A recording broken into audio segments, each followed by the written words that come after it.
ED സഖാക്കളെല്ലാം കൂടിയും പ്രകോപിപ്പിച്ചു. പിണറായി വിജയൻ തന്നെ വന്ന് പറഞ്ഞു, ED എന്നോടൊന്നും ചോദിച്ചില്ല. അങ്ങനെയല്ല മൂപ്പര് പറഞ്ഞത്. ED എന്നോടൊന്നും ചോദിക്കുന്നതായി ഞാൻ കണ്ടില്ല, ഞാനൊന്നും അങ്ങോട്ടേക്ക് പറഞ്ഞതുമില്ല. പറയേണ്ട കാര്യമില്ലല്ലോ. ED പിണറായി വിജയന്റെ വീട്ടിൽ കയറിയത് പിണറായി വിജയനെ ചോദ്യം ചെയ്യാനോ പിണറായി വിജയനെ അറസ്റ്റ് ചെയ്യാനോ ഒന്നുമല്ല. അത് കയറിയത് വീണ വിജയൻ. അവർക്ക് ആവശ്യം വീണയായിരുന്നു. വീണ താമസിക്കുന്നത് പിണറായിയുടെ വീട്ടിലാണ്. അതുകൊണ്ട് പിണറായിയുടെ വീട്ടിൽ കയറി. റിയാസിന്റെ വീട്ടിൽ കയറിയത് എന്താന്ന് ചോദിച്ചാൽ വീണ റിയാസിന്റെ ഭാര്യയാണ്, രണ്ടാം ഭാര്യയാണ്, രണ്ടാം കെട്ടുകാരിയാണ്.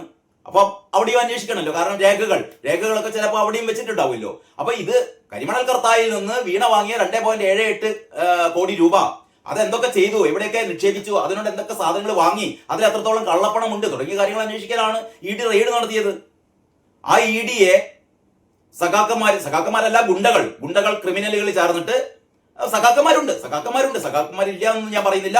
സഖാക്കന്മാരും അല്ലെങ്കിൽ ഗുണ്ടകളായ സഖാക്കന്മാരും ക്രിമിനലുകളായ സഖാക്കന്മാരും ചീമുട്ടിയും ഇഷ്ടിയും ഒക്കെ കൊണ്ടുവന്നിട്ട് ഇവരുടെ നേർക്ക് എറിഞ്ഞു. ഇഷ്ടിയെ കൊണ്ട് കാറ് തല്ലിപ്പൊളിച്ചു, നിലവണ്ട തല്ലിപ്പൊള്ളിച്ചു. ഇവരുടെ കൂടെ ഉണ്ടായിരുന്ന വനിതാ ഉദ്യോഗസ്ഥയടക്കം ഉദ്യോഗസ്ഥന്മാരെ മുഴുവനും ആക്രമിച്ചു. ഇങ്ങനെ ആകെ EDയെ പ്രകോപിപ്പിച്ചു. ED വിടില്ല. ED വീണയെ വിടില്ല. വീണയെ മാത്രമല്ല, വീണയുടെ തന്തപ്പടിയെയും ED വിടില്ല. മനസ്സിലാക്കി കേട്ടോ പിണറായിയും ഈ പറയുന്ന അന്തം കമ്പികളും. പിണറായി തന്നെ വന്ന് പറയാണ്, എന്നെ ചോദ്യം ചെയ്യാനല്ല വന്നത്, എന്നോടൊന്നും ചോദിച്ചിട്ടില്ല. പിന്നെ എന്തിനാണോ ഈ അന്തം കമ്പികളെ പോയി കണ്ട് പിണറായിന്റെ വീട്ടിന്റെ മുന്നിൽ നിന്ന് ഇൻക്ലാബ് വിളിച്ചത്? പിണറായിന്റെ മോള് തോന്നിയാസം ചെയ്താൽ ED വന്ന് അന്വേഷിക്കൂലേ? പിണറായിന്റെ മോളെ SFIയിൽ പോലും ആ പെൺകുട്ടി പ്രവർത്തിച്ചിട്ടില്ല. SFIയിലും പ്രവർത്തിച്ചിട്ടില്ല, DYFIയിലും പ്രവർത്തിച്ചിട്ടില്ല, CPMലും പ്രവർത്തിച്ചിട്ടില്ല. അല്ലേ? പിന്നെ നിങ്ങൾ എന്തിനു വേണ്ടിയിട്ടാണോ ഈ വീണ തോന്നിയാസം കളിച്ച വീണ അഴിമതി നടത്തിയാൽ ED അന്വേഷിക്കാൻ വരുമ്പോ നിങ്ങൾ എന്താ പോയി കണ്ട് നിങ്ങൾക്ക് എന്ത് കാര്യം? അവസാനം കിട്ടിയില്ലേ? 300 ആൾക്കെതിരെ കേസ്. ഏതാണ് എനിക്ക് തോന്നുന്നു 22 ആൾക്കാർ ഇതുവരെ പിടിയിലായി. വധശ്രമത്തിന് കോടതി ജാമ്യം പോലും കൊടുത്തിട്ടില്ല എന്ന് പറയാൻ ജീവിതകാലം മുഴുവൻ ഈ പിണറായിന്റെ മോക്ക് വേണ്ടിയിട്ട് തല്ലുകൊണ്ട് അവസാനം ജീവിതം മുഴുവൻ കോഞ്ഞാട്ടയായി ഈ 22 ആൾക്കാരുടെ. അല്ലേ? നിങ്ങൾ നന്നാവൂല, നിങ്ങൾ കഴിയാൻ നന്നാവൂല. ഏതായാലും ഈ വാർത്ത എങ്ങനെയാണ്? കരിമണൽ ഖനന കമ്പനിയായ CMRLും വീണയുടെ കമ്പനിയായ എക്സാലോജിക്കും തമ്മിലുള്ള മാസപ്പടി കേസിൽ ബാങ്ക് ലോക്കറുകൾ പരിശോധിക്കാൻ എൻഫോഴ്സ്മെന്റ് ഡയറക്ടറേറ്റ് അഥവാ ED ഒരുങ്ങുന്നു. വീണയും CMRL joint managing director Sharan S കർത്തായുമായും ബന്ധപ്പെട്ട 7 ബാങ്ക് ലോക്കറുകളുടെ വിവരങ്ങൾ ED ശേഖരിച്ചു. ഈ ലോക്കറുകൾ ഇനി അന്വേഷണ സംഘത്തിന്റെ സാന്നിധ്യത്തിൽ മാത്രമേ തുറക്കാൻ പാടുള്ളൂ എന്ന് ബാങ്കുകളെ അറിയിച്ചു. ആരെങ്കിലും സ്വന്തം നിലയിൽ ഇവ തുറക്കാനെത്തിയാൽ EDയെ അറിയിക്കണമെന്ന് നിർദ്ദേശിച്ചിട്ടുണ്ട്. ചുരുക്കി പറഞ്ഞാൽ വീണയുടെ ഈ ബാങ്ക് ലോക്കറുകൾക്കും പൂട്ട് വീണു. അക്കൗണ്ടുകൾ മരവിപ്പിച്ചു, ബാങ്ക് ലോക്കറുകൾക്കും പൂട്ട് വീണു. ഇനി അടുത്ത് സംഭവിക്കാൻ പോകുന്നത് വീണയെ കൊച്ചി ഓഫീസിലേക്ക് വിളിക്കും, വിശദമായ ചോദ്യം ചെയ്യും. വിശദമായ ചോദ്യം ചെയ്യാൻ വിസമ്മതിച്ചാൽ അറസ്റ്റ് ചെയ്ത് കൊണ്ടുപോയി കണ്ട് ചോദ്യം ചെയ്യും. അത് കഴിഞ്ഞാൽ 10 വർഷം, ഞാൻ കഴിഞ്ഞ വീഡിയോ പറഞ്ഞിരുന്നു, 3 വർഷം മുതൽ 10 വർഷം വരെ തടവ് ശിക്ഷ വീണക്ക് ഉറപ്പായി എന്ന് തന്നെ നമുക്ക് കരുതണം. ഒരുപക്ഷെ ED മെല്ലെപ്പോക്കായിരുന്നു ED ഉദ്ദേശിച്ചതെങ്കിലും സഖാക്കന്മാര് അവരുടെ കൈക്രിയ കൊണ്ട്, അവരുടെ തോന്നിയാസം കൊണ്ട് അതൊന്ന് സ്പീഡപ്പ് ആക്കിയിരിക്കുകയാണ്. ഏതായാലും സഖാക്കൾ ചെയ്തത് നന്നായി കേട്ടോ. പതുക്കൊന്നും പോണ്ട, വീണയെ വേഗം പിടിച്ച് അകത്തിടി ED എന്നാണ് ഇറ്റിങ്ങൾ ശരിക്കും പറഞ്ഞത്. അതാണ് സംഭവിക്കുന്നത്. അതിനിടയിൽ നമ്മുടെ ഐസക്കും ബേബി സഖാവും കൂടി പറയുന്നുണ്ട്, വീണയെ മാത്രം പിടിച്ചാൽ പോരാ, കാരണഭൂതത്തെയും പിടിക്കണം. ആരാ പറയുന്നത്? CPMന്റെ സമുന്നത നേതാക്കളാണ് പറയുന്നത്. വീണയെ മാത്രം പിടിച്ചാൽ പോരാ, കാരണഭൂതത്തെയും പിടിക്കണം. ഡയറക്റ്റ് ഇങ്ങനെ പറയാതെ ഇവർ പറയുന്നത് എന്താണെന്ന് വെച്ചാൽ, കരിമണൽ കർത്തായുടെ ആ കോഴ കൊടുത്ത ലിസ്റ്റില് RC ഉണ്ട്, PK ഉണ്ട്, VD ഉണ്ട്, KC ഉണ്ട്, അങ്ങനെ കുറെ പേരുകളൊക്കെ ഉണ്ട്, OC ഉണ്ട്. അക്കൂട്ടത്തിൽ അതിന്റെ ഒന്നാമൻ PV ഉണ്ട്. അപ്പൊ ഇവര് പറയുന്നത്, ഐസക്കും ബേബിയൊക്കെ പറയുന്നത്, പോയി കണ്ട് RCയെ പിടിക്കട്ടെ, രമേശ് ചെന്നിത്തലയെ പിടിക്കട്ടെ, PKനെ പിടിക്കട്ടെ, PK കുഞ്ഞാലിക്കുട്ടിയെ പിടിക്കട്ടെ എന്ന് പറഞ്ഞാൽ ഇവരെ രണ്ടാളെയും പിടിക്കാൻ പോകുന്ന ED ആദ്യം പിടിക്കേണ്ടത് PVയെയാണ്. അല്ലെ? ആ PV ഞാനല്ല എന്ന് ഈ PV പറഞ്ഞുകൊണ്ടൊന്നും കാര്യമില്ല എന്ന് പറഞ്ഞാൽ ബേബി സഖാവും ഐസക് സഖാവും പറയുകയാണ്, EDയോട് പറയുകയാണ്, നിങ്ങൾ വീണയെ മാത്രം പിടിച്ചാൽ പോരാ, നിങ്ങൾ പോയി കണ്ട് ആരെ പിടിക്കണം? ഈ പറയുന്ന PV എന്ന് പറയുന്ന പിണറായി വിജയനെ കൂടി പിടിച്ചാൽ മാത്രം പോരാ, 10 വർഷം പോയി കണ്ട് ഈ എന്താ പറയാ ജയിലിലാക്കണം എന്ന് പറയുന്നത് ആരാണ്? സഖാക്കളാണ്. എന്ന് പറഞ്ഞാലേ CPMല് പൊട്ടിത്തെറിയാണ് CPMൽ. അതിന്റെ ബാക്കിയാണ് ഇപ്പൊ കാണുന്നത് നമ്മള്. അപ്പൊ ഏതായാലും കേസിൽ ED അന്വേഷണം തുടരാനുള്ള ഹൈക്കോടതി ഉത്തരവിനെതിരെ CMRL നൽകിയ അപ്പീൽ നാളെ പരിഗണിക്കും. മറ്റൊരു കാര്യമുള്ളത്, CMRL ഈ അന്വേഷണമൊക്കെ സ്റ്റേ ചെയ്യണമെന്ന് വീണ്ടും ഒരു ഹർജി ഹൈക്കോടതി ഡിവിഷൻ ബെഞ്ചിൽ കൊടുത്തിരിക്കുകയാണ്. അത് നാളെയാണ് അത് പരിഗണിക്കാൻ പോകുന്നത്. അതൊരു പക്ഷേ ഹൈക്കോടതി പരിഗണിച്ചു കഴിഞ്ഞാൽ കുറച്ച് നാളത്തേക്കും കൂടി ചിലപ്പം വീണക്ക് ഒരു ഇളവ് കിട്ടിയേക്കും. പക്ഷേ ഇ ഡി വിടില്ല. കാരണം ഇ ഡി സമർപ്പിക്കാൻ പോകുന്ന റിപ്പോർട്ടിൽ ഇ ഡിയെ ആക്രമിച്ചത് അല്ലേ വേറെ എവിടെയും കേട്ടിട്ടുണ്ടോ? നേരത്തെ നമ്മൾ എവിടെ കേട്ടിട്ടുണ്ട്? നമ്മളെ ബംഗാളിൽ കേട്ടിരുന്നു. അതിന്റെ ഫലം ഇത് ആക്രമിച്ച ആൾക്കാരൊക്കെ ഇപ്പൊ അനുഭവിക്കുകയാണ് എന്ന് പറഞ്ഞാൽ അവർ രക്ഷപ്പെടില്ല. കാരണം കേന്ദ്ര ഏജൻസിയെ ആക്രമിക്കുക എന്ന് പറഞ്ഞാൽ രാജ്യവിരുദ്ധ പ്രവർത്തനമാണ്. കോടതി എന്ന് പറയുന്നു അല്ലേ. ഇ ഡിയെ ആക്രമിക്കുക എന്ന് പറഞ്ഞാൽ ഇ ഡിക്ക് നേരെ ചീമുട്ട് എറിഞ്ഞാലും IP ബിനു എന്ന് പറയുന്ന CPM നേതാവ് പറഞ്ഞത് പാർട്ടി എന്നിൽ ഏൽപ്പിച്ച ഉത്തരവാദിത്വം നിറവേറ്റിയെന്ന്. അപ്പോൾ പാർട്ടിയാണ് തന്നെ ഈ നേതൃത്വം ഏൽപ്പിച്ചത്. CPM എന്ന് പറയുന്ന കേരളത്തിലെ രാഷ്ട്രീയ പാർട്ടി അതിന്റെ തലമൂത്ത നേതാവിനെ ഒരു ദൗത്യം ഏൽപ്പിക്കുകയാണ്. ഇ ഡിക്കാർ വന്നാൽ ഇ ഡിക്കാരെ ചീമുട്ട് എറിയണം. വേറെ കുറെ ആൾക്കാരെ പറഞ്ഞേൽപ്പിച്ചു ഇഷ്ടിക കൊണ്ട് അവരുടെ കാറൊക്കെ അടിച്ചു തകർക്കണം. വേറെ കുറെ ആൾക്കാരെ പറഞ്ഞേൽപ്പിച്ചു കാറൊക്കെ എറിഞ്ഞ് അടിച്ചു തകർത്താൽ അതിനുള്ളിലുള്ള ഇ ഡി ഉദ്യോഗസ്ഥന്മാരെ കൈകാര്യം ചെയ്യണം. ഈ പാവങ്ങൾ ഇതൊക്കെ ചെയ്തു. പോലീസ് പിടിച്ചു.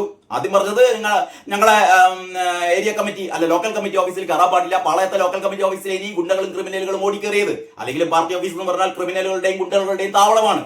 അപ്പോഴാണ് ബ്രിട്ടാസ് ഒക്കെ പറഞ്ഞ് ഇങ്ങോട്ടേക്ക് കയറണ്ട, ഞങ്ങൾ അങ്ങോട്ടേക്ക് തരാം. ഏതായാലും പോലീസ് സംയമനം പാലിച്ചു, കാത്തിരുന്നു. ഇവരുടെ ലക്ഷ്യം എന്ന് പറഞ്ഞാൽ പോലീസ് ഇരച്ചു കയറണം. അപ്പം ഈ എന്താ പറയാ ഈ പ്രവർത്തകരൊക്കെ പ്രതിരോധിക്കും, ഏറ്റുമുട്ടും, ഇവരുമായി നല്ലൊരു കയ്യാങ്കളി നടക്കും. അവസാനം പോലീസ് വെടിവെക്കുമ്പോൾ 2-3 ചാകും. ചത്തു കഴിഞ്ഞാൽ ഹാപ്പിയായി. കാരണം ഇവർക്ക് രക്തസാക്ഷികളെ കിട്ടി. ഏതായാലും അതിനി സംഭവിക്കാൻ പോകുന്നില്ല. അത് ഏതായാലും വളരെ കൃത്യമായി VD സതീശൻ സർക്കാർ നമ്മൾ ചെന്നിത്തലയെ ഇത് ആദ്യ കേൾവി തന്നെ ചെന്നിത്തലയുടെ പോലീസ് ചെയ്തത് ശരിയായില്ല, ഇങ്ങനെയല്ല ചെയ്യേണ്ടത്, ഇരച്ചു കയറണം എന്നൊക്കെ പറയും. ആരായാലും പറഞ്ഞു പോകും. പക്ഷേ വളരെ കൃത്യമായി പോലീസ് സംയമനം പാലിച്ചുകൊണ്ട് മാത്രം അനിഷ്ട സംഭവങ്ങൾ ഒഴിവായി. അതല്ലെങ്കിൽ CPMകാർ ആഗ്രഹിച്ച പോലെ ഇവിടെ ആകെ പ്രശ്നമാകുമായിരുന്നു. ഏതായാലും പോയി. പോലീസുകാർ ഇതുവരെ ഒരു 22 പേരെ വധശ്രമത്തിന് കേസെടുത്തിട്ടുണ്ട്. 300 പേർക്കെതിരെ കേസും എടുത്തിട്ടുണ്ട്. അപ്പോൾ ഈ കേസിൽ ഇ ഡി അന്വേഷണം തുടരാനുള്ള ഹൈക്കോടതി ഉത്തരവിനെതിരെ CMRL നൽകിയ അപ്പീൽ അങ്ങനെ നാളെ പരിഗണിക്കുകയാണ്. ഇതിൽ വിധി വന്ന ശേഷമാകും ഇ ഡിയുടെ തുടർ നടപടി എന്നാ പറയുന്നത്. ബുധനാഴ്ച സംസ്ഥാനത്തെ 12 ഇടങ്ങളിൽ നടത്തിയ പരിശോധനയിൽ കണ്ടെത്തിയ തെളിവുകളും അന്വേഷണ പുരോഗതി റിപ്പോർട്ടും മുദ്രവെച്ച കവറിൽ ഇ ഡി ഹൈക്കോടതിയിൽ സമർപ്പിക്കും. അപ്പൊ അതിന്റെ അകത്ത് ഏറ്റവും കൃത്യമായി എങ്ങനെയൊക്കെയാണ് ഇ ഡി ഉദ്യോഗസ്ഥരെ ഈ പറയുന്ന ഗുണ്ടകൾ ക്രിമിനലുകൾ ആക്രമിച്ചത് എന്ന് വളരെ വ്യക്തമായി അതിലുണ്ടാവും. അതുകൂടി കണ്ടാൽ ഹൈക്കോടതി മിക്കവാറും ഈ CMRLന്റെ അപ്പീൽ ഉണ്ടല്ലോ, അതായത് ഈ അന്വേഷണം സ്റ്റേ ചെയ്യണം എന്ന് പറഞ്ഞുള്ള അപ്പീൽ, ഏതായാലും അത് പരിഗണിക്കുന്ന കാര്യം വിഷമമാണ്, അല്ലെങ്കിൽ പരിഗണിക്കുന്ന കാര്യം സാധ്യതയില്ല എന്നാണ് തോന്നുന്നത്. ഒന്ന്, ഇ ഡി ഉദ്യോഗസ്ഥരെ ആക്രമിച്ച സംഭവത്തിൽ കോടതി ആസൂത്രിതം, അപൂർവം, കോടതി പറയാണ് ആസൂത്രിതമായ ആക്രമണമാണ്. പ്രതികളുടെ ജാമ്യാപേക്ഷ തള്ളി. ഔദ്യോഗിക കൃത്യനിർവഹണത്തിനിടെ പ്രകോപനമില്ലാതെ എൻഫോഴ്സ്മെന്റ് ഡയറക്ടറേറ്റ് ഉദ്യോഗസ്ഥരെ ആക്രമിച്ചത് സമൂഹത്തിൽ വലിയ സ്വാധീനമുണ്ടാക്കിയ അപൂർവ കേസായി കണക്കാക്കുന്നു എന്ന് കോടതി. ഈ നിരീക്ഷണത്തോടെ ഇ ഡി ഉദ്യോഗസ്ഥരെ ആക്രമിച്ച കേസിലെ ആദ്യ 5 പ്രതികളും CPM പ്രവർത്തകരുമായ നിതിൻ രാജ്, മനോജ്, ജീവൻ, ഷാഹിൽ, ശ്രീജിത്ത് എന്നിവരുടെ ജാമ്യാപേക്ഷ തിരുവനന്തപുരം ഫസ്റ്റ് ക്ലാസ് മജിസ്ട്രേറ്റ് കോടതി തള്ളി. അന്തംഗമ്മികളെ, മുഖ്യമന്ത്രിയുടെ മോളെ രക്ഷിക്കാൻ പോയിട്ട് അവസാനം കോഞ്ഞാട്ടിയായില്ലേ. നിങ്ങൾ പുറലോകം കാണില്ല. അമ്മാതിരി കേസാണ് എടുത്തത് കേട്ടോ. ആക്രമണം ഭരണകൂടത്തിനെതിരായ കുറ്റകൃത്യമാണ് എന്ന് കണക്കാക്കിയ കോടതി കേട്ടോ. ആക്രമണം ഭരണകൂടത്തിനെതിരായ കുറ്റകൃത്യമാണ് എന്ന് കണക്കാക്കിയ കോടതി ഉത്തരവിൽ പറയുന്നത് ഇങ്ങനെയാണ്: വധശ്രമത്തിനുള്ള നീക്കം പ്രതികളുടെ പ്രവൃത്തിയിൽ നിന്ന് വ്യക്തമാകും. ആക്രമണം പെട്ടെന്നുണ്ടായ ഒന്നായി കാണാനാകില്ല. IP ബിന് വീട്ടിൽ നിന്നാണ് ചീമുട്ട കൊണ്ടുവന്നത് എന്ന് പറഞ്ഞാൽ നേരത്തെ പാർട്ടി പറഞ്ഞിരുന്നു ഇ ഡി വന്നു കഴിഞ്ഞാൽ ചീമുട്ട എടുത്ത് എറിയണം, ഇഷ്ടിക കൊണ്ട് കാറ് തച്ചു പൊട്ടിക്കണം, അതിന്റെ ഉള്ളിലുള്ള ഇ ഡി ഉദ്യോഗസ്ഥന്മാരെ ആക്രമിക്കണം, പറ്റുമെങ്കിൽ കൊല്ലണം. ഇതായിരുന്നു CPMന്റെ നിർദ്ദേശം. പറയുകയാണ് കോടതി വധശ്രമത്തിനാണ് കേസെടുത്തത്. വ്യക്തിപരമായ കലഹമല്ല. പിന്നെ എന്താണ്? ആസൂത്രിതമായ രാഷ്ട്രീയ ആക്രമണമാണ്. മറ്റൊന്ന്, 6 പേർ കൂടി അറസ്റ്റിൽ. പ്രതിപക്ഷ നേതാവ് പിണറായി വിജയന്റെ വസതിയിൽ റെയ്ഡ് നടത്തി മടങ്ങുകയായിരുന്ന ഇ ഡി ഉദ്യോഗസ്ഥരെ ആക്രമിക്കുകയും വാഹനങ്ങൾ തകർക്കുകയും ചെയ്ത കേസിൽ 6 പേരെ കൂടി മ്യൂസിയം പോലീസ് അറസ്റ്റ് ചെയ്തു. ഇതോടെ കേസിൽ റിമാൻഡിലായ പ്രതികളുടെ എണ്ണം 25 ആയിട്ടോ. 25 പേർ ജീവിതകാലം മുഴുവൻ അനുഭവിക്കാൻ പോകുകയാണ്. എന്തിനു വേണ്ടി? സഖാക്കൾ പരസ്പരം ചർച്ച ചെയ്യട്ടോ എന്തിനു വേണ്ടിയിട്ടാണെന്ന്. രാജ്യത്തിന്റെ സ്വാതന്ത്ര്യത്തിനും അല്ലെങ്കിൽ എന്താ പറയാ കേരളത്തിലെ ജനങ്ങളുടെ ക്ഷേമത്തിനും ഐശ്വര്യത്തിനൊന്നും വേണ്ടിയിട്ടല്ല. പിണറായി വിജയന്റെ മോക്ക് അഴിമതി നടത്താൻ, പിണറായി വിജയന്റെ മോക്ക് അഴിമതി നടത്തണം. ആ അഴിമതി നടത്തുമ്പോൾ ED വന്നിട്ട് അന്വേഷിക്കാൻ പാടില്ല. ഉളുപ്പില്ലാത്ത സാധനങ്ങൾ. ഇനി അന്വേഷണം SITക്ക് കൈമാറിയേക്കും. ED ഉദ്യോഗസ്ഥർ ആക്രമണത്തിനിരയായ കേസ് പ്രത്യേക അന്വേഷണ സംഘത്തെ ഏൽപ്പിക്കുന്നത് സർക്കാരിന്റെ പരിഗണനയിൽ. പഴുതടച്ച അന്വേഷണം ഉറപ്പാക്കുകയാണ് ലക്ഷ്യം. സംഭവത്തിൽ കേന്ദ്ര സർക്കാർ ഇടപെടാനുള്ള സാധ്യത കൂടി മുന്നിൽ കണ്ടാണിത്. ബംഗാളിൽ മുമ്പ് ED ഉദ്യോഗസ്ഥർ ആക്രമണത്തിനിരയായ സംഭവം ആരന്വേഷിച്ചത്? CBI അന്വേഷിച്ചിരുന്നു. അത്തരമൊരു നീക്കം ഇവിടെ കേന്ദ്രം നടത്തുന്നതിനോട് സംസ്ഥാന സർക്കാരിന് യോജിപ്പില്ല. അതുകൊണ്ട് നേരത്തെ തന്നെ ഒരു സ്പെഷ്യൽ ഇൻവെസ്റ്റിഗേഷൻ ടീമിനെ ഏർപ്പാടാക്കി ഈ അന്വേഷണം ഊർജിതപ്പെടുത്താനാണ് രമേശ് ചെന്നിത്തലയുടെ പോലീസ് ശ്രമിക്കുന്നത്. സോറി. ഇനിയാണ് ഏറ്റവും പ്രധാനപ്പെട്ട ഒരു ലേഖനമുള്ളത് കേട്ടോ. MG രാധാകൃഷ്ണൻ ആരാണെന്നറിയാലോ? ഇന്ത്യയിലെ തന്നെ പ്രമുഖ മാധ്യമ പ്രവർത്തകനാണ് MG രാധാകൃഷ്ണൻ. മാത്രമല്ല P ഗോവിന്ദപ്പിള്ളയുടെ PGയുടെ മകൻ കൂടിയാണ് ഇദ്ദേഹം കേട്ടോ. CPMന്റെ സമുന്നത നേതാവും ബുദ്ധിജീവിയുമൊക്കെയായ സൈദ്ധാന്തികനുമായ P ഗോവിന്ദപ്പിള്ളയുടെ മകനായ MG രാധാകൃഷ്ണൻ എഴുതുകയാണ്, ഇനിയും ജനരോഷം വിളിച്ചു വരുത്തണോ? CPMനോട് ചോദിക്കുകയാണ്, ഇനിയും ജനരോഷം വിളിച്ചു വരുത്തണോ? ഒന്ന് തോറ്റതുകൊണ്ടും പഠിച്ചില്ലേ സഖാക്കളെ? ഇനിയും ജനരോഷം വിളിച്ചു വരുത്തണോ എന്നാണ് ആര് ചോദിക്കുന്നത്? MG രാധാകൃഷ്ണൻ ചോദിക്കുന്നത്. അതായത് ഇങ്ങനെയാണ് അദ്ദേഹം പറയുന്നത്, സ്വയം വരുത്തിയ വലിയ പിഴകൾ തിരുത്തുകയും ജനങ്ങളുടെ യഥാർത്ഥ പ്രശ്നങ്ങൾ ഉയർത്തുകയും പുതിയ സർക്കാരിൽ നിന്നുണ്ടാകാനിടയുള്ള തെറ്റുകൾക്കെതിരെ പോരാടുകയും മാത്രമാണ് ഇടതുപക്ഷത്തിന്റെ പുനരുജ്ജീവനത്തിന് ഏകമരുന്ന്. അനൽപമായ ജനരോഷത്തിന് കാരണമായ തങ്ങളുടെ മുഖവും മട്ടും മാറിയെന്ന് ഇനിയും CPM തെളിയിച്ചിട്ടില്ല. ചരിത്രപരമായ പരാജയത്തിന്റെ പ്രധാന കാരണഭൂതനായ മുൻ മുഖ്യമന്ത്രിയെ തന്നെ പ്രതിപക്ഷ നേതാവായി തിരഞ്ഞെടുത്ത സംസ്ഥാന നേതൃത്വത്തിനെതിരെ പോളിറ്റ് ബ്യൂറോയിലും ജില്ലാ കമ്മിറ്റികളിലും ശബ്ദമുയർന്നു എന്നത് മാത്രമാണ് ആകെയുള്ള ഒരു ആശ്വാസം എന്ന് കൂടി അദ്ദേഹം പറയുന്നു. ഈ സാഹചര്യത്തിൽ നേതാവിന്റെ മകളുടെ പേരിൽ ഉയർന്ന അഴിമതി കേസിന്റെ ഭാഗമായുള്ള ED നടപടികളെ അവ തികച്ചും രാഷ്ട്രീയ പ്രേരിതമാണെങ്കിൽ കൂടി നിയമപ്രകാരവും രാഷ്ട്രീയവുമായി ചെറുക്കുക മാത്രമേ നേതാവിനും പാർട്ടിക്കും ഗുണകരമാകൂ. കേട്ടോ അന്തകമ്മികളെ, നേതാവിന്റെ മകൾക്കെതിരെയുള്ള ഈ ED അന്വേഷണം രാഷ്ട്രീയ പ്രേരിതമാണ് എന്നാണല്ലോ നിങ്ങൾ പറയുന്നത്. അങ്ങനെ ആണെങ്കിൽ പോലും ചെയ്യേണ്ടത് ഇഷ്ടിക കൊണ്ട് കാറടിച്ചു പൊട്ടിക്കലല്ല, അതിനുള്ളിലുള്ള ഉദ്യോഗസ്ഥന്മാരെ ആക്രമിക്കലല്ല, ചീമുട്ട് എറിയലല്ല, ഇൻഗ്ലാബ് സിന്ദാബാദ് വിളിക്കലല്ല. അതിന് പകരം എന്താ ചെയ്യേണ്ടത്? ഇതിനെ നിയമപരമായും രാഷ്ട്രീയപരമായും നേരിടുക എന്നുള്ളതാണ് എന്നാണ് MG രാധാകൃഷ്ണൻ പറയുന്നത്. ആക്രോശത്തിലൂടെയും അക്രമത്തിലൂടെയും അത് നേരിടുന്നതിനെ വിനാശകാലേ വിപരീത ബുദ്ധി എന്നേ പറയാനുള്ളൂ എന്ന് ആര് പറയുന്നു? MG രാധാകൃഷ്ണൻ പറയുന്നത്. MG രാധാകൃഷ്ണന്റെ ഈ കാര്യങ്ങൾ മുഴുവനായിട്ട് ഞാൻ മറ്റൊരു വീഡിയോയിൽ പറയുന്നുണ്ട്. മാത്രമല്ല നമ്മുടെ ന്യായീകരണ തൊഴിലാളി അനിൽകുമാർ ഉണ്ടല്ലോ, അഡ്വക്കേറ്റ് അനിൽകുമാർ രാധാകൃഷ്ണനെ വിമർശിച്ചിട്ടുണ്ട്. രാധാകൃഷ്ണൻ അങ്ങനെയൊന്നും പറയാൻ പാടില്ല, കാരണഭൂതത്തിന്റെ മോളാണ്, കാരണഭൂതത്തിന്റെ മോളെ കുറിച്ച് അങ്ങനെയൊന്നും പറയാൻ പാടില്ല എന്നൊക്കെ പറഞ്ഞിട്ട് അയാളുടെ കുറെ വിഡിത്തങ്ങളുണ്ട്. അതുകൂടി കേട്ടാലേ അതിന്റെ ഒരു എന്താ പറയാ ഇതിന്റെ ഒരു രസം നമുക്ക് കിട്ടൂ. അത് മറ്റൊരു വീഡിയോയിൽ ഞാൻ പറയാം കേട്ടോ. മറ്റൊന്ന്, CPMന് മുന്നിൽ ചോദ്യങ്ങൾ ബാക്കി എന്നാ പറയുന്നത് കേട്ടോ. അന്വേഷണ ഏജൻസികൾ പിണറായിയിലേക്ക് വിരൽ ചൂണ്ടാതിരിക്കെ ശ്രദ്ധിക്കണേ. അന്വേഷണ ഏജൻസികൾ ഇതുവരെ അന്വേഷണ ഏജൻസികൾ അതായത് പ്രധാനമായിട്ടും ED ഇതുവരെ പിണറായിയിലേക്ക് വിരൽ ചൂണ്ടിയിട്ടില്ല.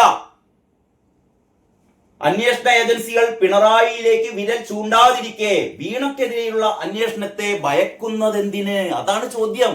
വീണക്കെതിരെയുള്ള അന്വേഷണത്തെ നിങ്ങൾ എന്തിന് ഭയക്കുന്നു?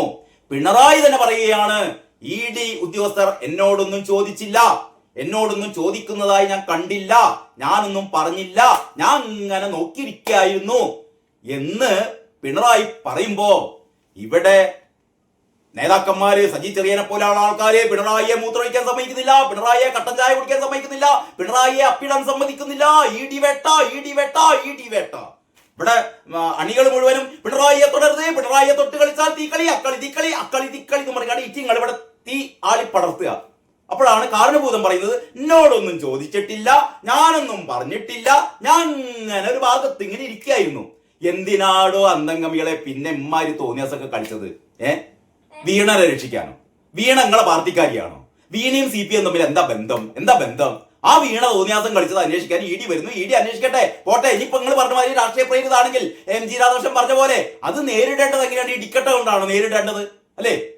അത് നേരിടേണ്ടത് കോടതിയിലല്ലോ നേരിടേണ്ടത്. കോടതിയിൽ നേരിടാൻ നിങ്ങൾക്ക് പറ്റില്ല. കോടതിയിൽ നേരിടാൻ നിങ്ങൾക്ക് പറ്റില്ല. കാരണം എന്താ? കാരണം തെളിവുകൾ മുഴുവൻ വീണക്കെതിരാണ്. വീണ തന്നെ സമ്മതിച്ചു. ഞാൻ 2.78 കോടി ഞാൻ കൈപ്പറ്റി. എന്താ സേവനം കൊടുത്തത്? സേവനം എങ്ങനെ കാര്യമായിട്ടൊന്നും കൊടുത്തിട്ടില്ല. എന്റെ അച്ഛൻ മുഖ്യമന്ത്രി ആയതുകൊണ്ട് കരിമണൽ കർത്താക്ക് അവിടെ കമ്പനി നടത്തണം, അതുകൊണ്ട് അച്ഛൻ കുറെ വാങ്ങി ഞാനും കുറെ വാങ്ങി എന്ന് ഓര് എന്നെ സമ്മതിച്ചതാണ്. അതിൽ ഓര് എന്നെ സമ്മതിച്ചത് പറഞ്ഞാൽ പിണറായി സമ്മതിച്ചിട്ടില്ല. പിണറായി എങ്ങനെ സമ്മതിക്കുന്നില്ല? പിണറായി സമ്മതിക്കില്ല. എന്റെ കൈകൾ രണ്ടും ശുദ്ധം അല്ലേ? അപ്പൊ ഏതായാലും അതും ഏറ്റവും പ്രധാനപ്പെട്ട വാർത്തയായിട്ട് മനോരമ കൊടുക്കുന്നത്. ഇപ്പൊ ഇത്രയുമാണ് മലയാള മനോരമയിലെ ഇന്നത്തെ ഏറ്റവും പ്രധാനപ്പെട്ട വാർത്തകൾ. മറ്റു പത്രങ്ങൾ എങ്ങനെയൊക്കെയാണ് വാർത്തകൾ കൊടുത്തതെന്ന് മറ്റൊരു വീഡിയോയിൽ ഞാൻ പറയാം. അതുവരെ എല്ലാവർക്കും നന്ദി, നമസ്കാരം.